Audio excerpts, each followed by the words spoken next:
ಹಿತ್ತಲಗಡದಲ್ಲಿದೆ ಮದ್ದಿನ ಮಂತ್ರ, ಅಡುಗೆ ಮನೆಯಲ್ಲಿದೆ ಆರೋಗ್ಯದ ಸೂತ್ರ.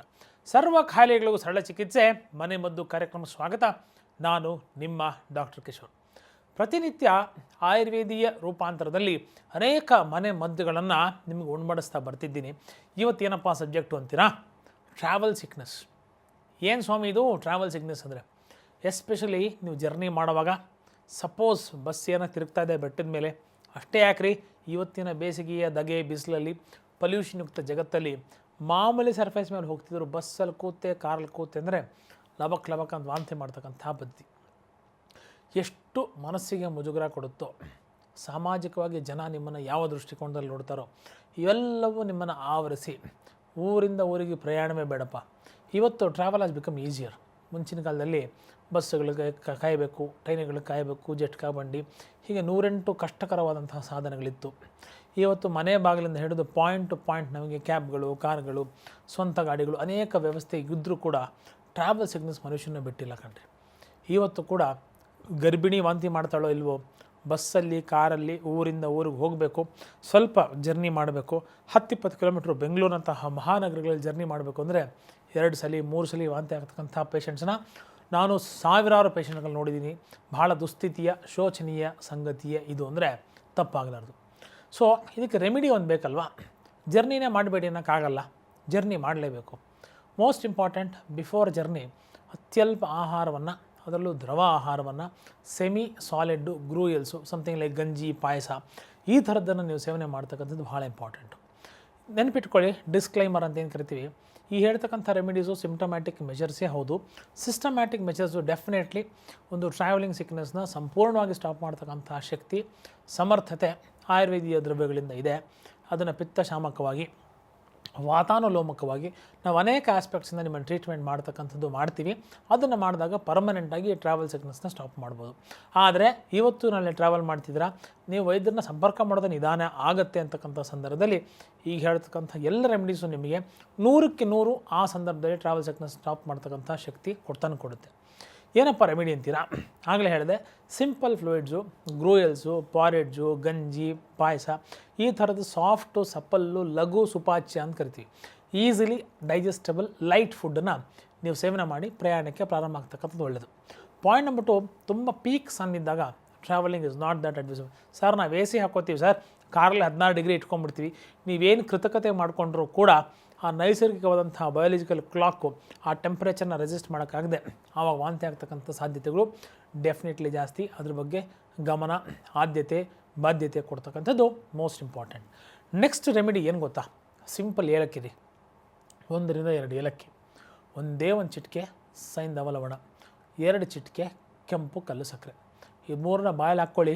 ಚೆನ್ನಾಗಿದೆ ಅಂತ ತಿನ್ಬಿಡಬೇಡಿ, ಯಾಕಂದರೆ ಮೇಲಿಂದ ತಿಂತಾನೇ ಇರಬೇಕು. ಜಾಸ್ತಿ ತಿಂದರೆ ಇದರಿಂದನೂ ವಾಂತಿ ಆಗುತ್ತೆ. ಮೋಸ್ಟ್ ಒಂದು ಸಲ ಬಾಯಲ್ಲಿ ಹಾಕ್ಕೊಂಡು ಚಾಕ್ಲೇಟು, ಚೂಯಿಂಗ್ ಗಮ್ಮು ಎಲ್ಲ ನಮ್ಮ ದುರಭ್ಯಾಸ ಇರುತ್ತಲ್ಲ, ಅಗಿಯೋದು, ಜಿಗಿಯೋದು, ಅಡಿಕೆ ಇಟ್ಕೊಳ್ಳುವಂಥದ್ದು, ಆ ಎಲ್ಲ ಅಭ್ಯಾಸಗಳ ರೀತಿಯಲ್ಲಿ ಇದು ಒಳ್ಳೆಯ ಅಭ್ಯಾಸ. ಇದನ್ನು ನೀವು ಬಾಯಲ್ಲಿ ಇಟ್ಕೊಂಡು ಇದರ ಲಾಲಾಸ್ರಾವ ಅಥವಾ ಇದರಿಂದ ಬರ್ತಕ್ಕಂಥ ಫ್ಲೂಯಿಡ್ಸ್ನ ನಾವು ಗಲ್ಪ್ ಮಾಡ್ತಾ ಬರಬೇಕು, ನುಂಗ್ತಾ ಬರಬೇಕು, ಅದು ಹಾಗೇ ಇರಬೇಕು. ಇದನ್ನು ನೀವು ಫಾಲೋ ಮಾಡ್ತಾ ಬರ್ತಿದ್ದಾಗ vomiting centre of the brain mitigate ಆಗುತ್ತೆ. ವಾಂತಿಯನ್ನು ಸುಸ್ಥಿತಿಯಲ್ಲಿ ಬರದೇ ಇರತಕ್ಕಂಥ ರೀತಿಯಲ್ಲಿ ನಾವು ಮೇಂಟೈನ್ ಮಾಡಲಿಕ್ಕೆ ಭಾಳ ಈಸಿಯಾಗಿ ಆಗುತ್ತೆ. ನೆಕ್ಸ್ಟ್ ರೆಮಿಡಿ ಏನು ಗೊತ್ತಾ? ಅಡಿಕೆ. ಅಡಿಕೆ ಅಂದರೆ ಏನು? ಪಾನ್ ಬೀಡ ಅಂಗಡಿಗೆ ಹೋಗಿ ಚೆನ್ನಾಗಿ ಕಲರ್ಫುಲ್ ಪ್ಯಾಕೆಟಲ್ಲಿರೋದು ಘಮ ಅಂತ ವಾಸನೆ ಬಂದು ಹಾಕ್ಕೊಂಬಿಟ್ರೆ ತಕ್ಷಣ ವಾಂತಿ ಆಗಿಬಿಡುತ್ತೆ. ಮತ್ತು ಏನು ಡಾಕ್ಟ್ರೇ ಎರಡೂ ಹೇಳ್ತೀರಿ? ಅಡಿಕೆ ತಿಂದರೆ ವಾಂತಿ ಆಗೈತೆ ಅಂತಲೂ ಹೇಳ್ತೀರಿ, ಅಡಿಕೆ ತಿನ್ನು ಅಂತಲೇ ಅಂತೀರಿ. ಏನು ಮಾಡಬೇಕು ಅಂತಕ್ಕಂಥ ಪ್ರಶ್ನೆ ಅಥವಾ ಆ ದ್ವಂದ್ವತ್ವ ನಿಮ್ಮಲ್ಲಿ ಕಾಡ್ತಾ ಇದೆ.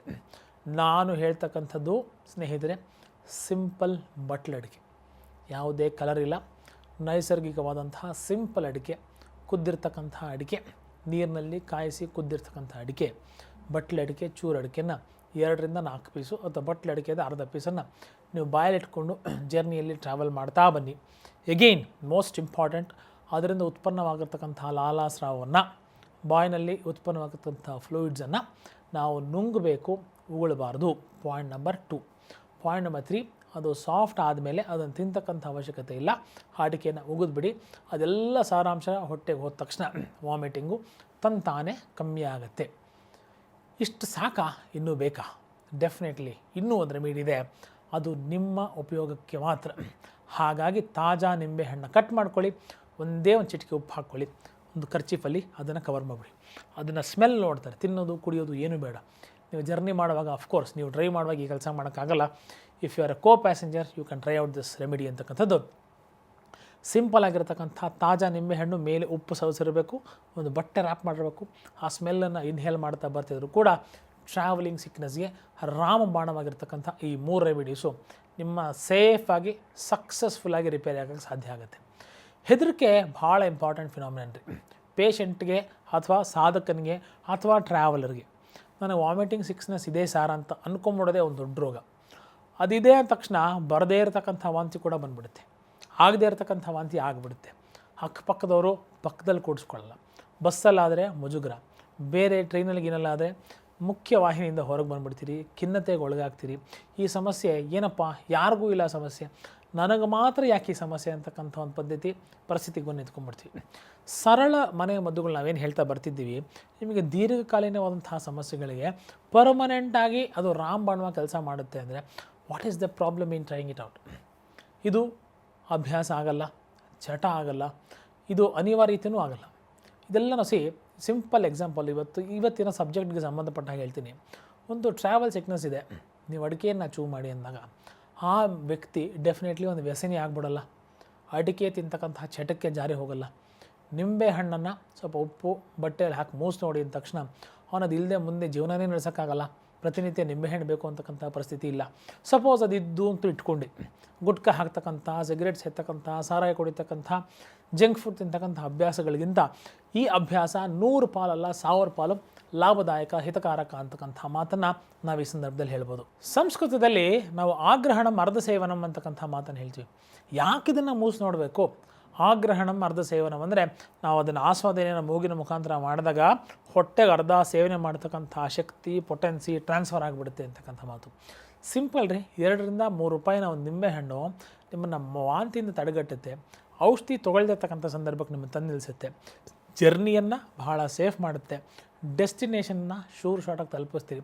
ಎಷ್ಟೋ ಸಂದರ್ಭದಲ್ಲಿ ಪೇಷಂಟ್ಸು ಪಾಪ ಬಸ್ ಹತ್ತಾರೆ, ವಾಂತಿ ಆಗಿಬಿಡುತ್ತೆ, ಅಲ್ಲಿ ಇಳ್ಕೊಂಬಿಡೋದು. ಇನ್ನು ಸುಧಾರಿಸ್ಕೊಳ್ಳೋಕೆ 1 ಅವರ್ 2 ಅವರ್ ಬೇಕು. ಪ್ರಮುಖವಾದಂಥ ಇನ್ಯಾವುದೋ ಪ್ರೋಗ್ರಾಮ್ ಹೋಗಬೇಕು, ತಮ್ಮ ಕಾಸ್ಟ್ಯೂಮ್ಸು ಬಟ್ಟೆ ಎಲ್ಲ ಗಲೀಜಾಗಿಬಿಡುತ್ತೆ, ಅಲ್ಲಿ ಹೋಗೋಕ್ಕಾಗಲ್ಲ. ಸಿಂಪಲ್ ಇಂಟರ್ವ್ಯೂ ಒಂದು ಕ್ಯಾಂಡಿಡೇಟ್ ಹೋಗಬೇಕು, ಟ್ರಾವೆಲ್ ಸಿಕ್ನೆಸ್ ಇತ್ತು ಅಂದರೆ ಅವ್ನು ಯಾವುದೇ ಮೋಡ್ ಆಫ್ ಟ್ರಾನ್ಸ್ಪೋರ್ಟ್ ಇರಲಿ, ಬಸ್ ಇರಲಿ, ಕಾರ್ ಇರಲಿ, ಟ್ರೈನ್ ಇರಲಿ, ಯಾವುದೇ ಮೋಡ್ ಆಫ್ ಟ್ರಾನ್ಸ್ಪೋರ್ಟ್ ಇರಲಿ, ಒಂದು ಸಲ ವಾಂತಿ ಆಗ್ಬಿಡ್ತು ಅಂದರೆ ತನ್ನ ಪ್ರೊಡಕ್ಟಿವಿಟಿ ಕಮ್ಮಿ ಆಗಿಬಿಡುತ್ತೆ, ತಾನು ಚೈತನ್ಯ ರಹಿತನಾಗಿ ಆ ಸಂದರ್ಭಕ್ಕೆ ಆಗಿಬಿಡ್ತಾನೆ ಅಂತ. ಸೊ ಈ ಥರ ಸಿಂಪಲ್ ರೆಮಿಡೀಸ್ನ ನಾವು ಫಾಲೋ ಮಾಡ್ತಾ ಬರ್ತಿದ್ದಾಗ ಅಂಗೈಯಲ್ಲೇ ಆರೋಗ್ಯ ಅಂತಕ್ಕಂಥದ್ದು. ಸರಳ ಮನೆ ಮದ್ದುಗಳು ಅನೇಕ ಸಂದರ್ಭದಲ್ಲಿ ಒಂದು ಲೈಫ್ ಸೇವಿಂಗ್ ಆ್ಯಕ್ಟಿವಿಟಿಯಾಗಿ ಕನ್ವರ್ಟೆಡ್ ಆಗಿಬಿಡುತ್ತೆ. All the more healthy life styles, ನಾವೇನು ಸರಳ ಜೀವನ ಅಂತ ಹೇಳ್ತಾ ಬರ್ತಿರ್ತೀವಿ, ಆ ಸರಳ ಜೀವನದಲ್ಲಿ ಸ್ವಾಸ್ಥ್ಯಯುಕ್ತವಾದಂತಹ ಜೀವನವನ್ನು ಅತಿ ಹೆಚ್ಚಿನ ಪ್ರಸಂಗದಲ್ಲಿ ನಾವು ಅನುಭವಿಸಲಿಕ್ಕೆ ಸಾಧ್ಯ ಅಂತಕ್ಕಂಥ ಮಾತು. ಟ್ರಾವೆಲಿಂಗ್ ಸಿಕ್ನೆಸ್ ಇದೆಯಾ? ಯಾಕೆ ಯೋಚನೆ ಮಾಡ್ತೀರಾ? ಈ ಹೇಳ್ತಕ್ಕಂಥ ಸರಳ ಮದ್ದುಗಳನ್ನು ಡೆಫಿನೆಟ್ಲಿ ಟ್ರೈ ಮಾಡ್ಕೊಳ್ಳಿ. ಆರೋಗ್ಯ ಸದಾ ನಿಮ್ಮದಾಗಿಸ್ಕೊಳ್ಳಿ. ಇನ್ನು ಹೆಚ್ಚಿನ ಸಮಸ್ಯೆಗಳಿಗೆ ಹೆಚ್ಚಿನ ಪರಿಹಾರ ಮುಂದಿನ ಸಂಚಿಕೆಯಲ್ಲಿ ತಂದುಕೊಡ್ತೀನಿ. ವಾಪಸ್ ಬರ್ತೀನಿ, ಕಾಯ್ತಾ ಇರಿ. ನಮಸ್ಕಾರ.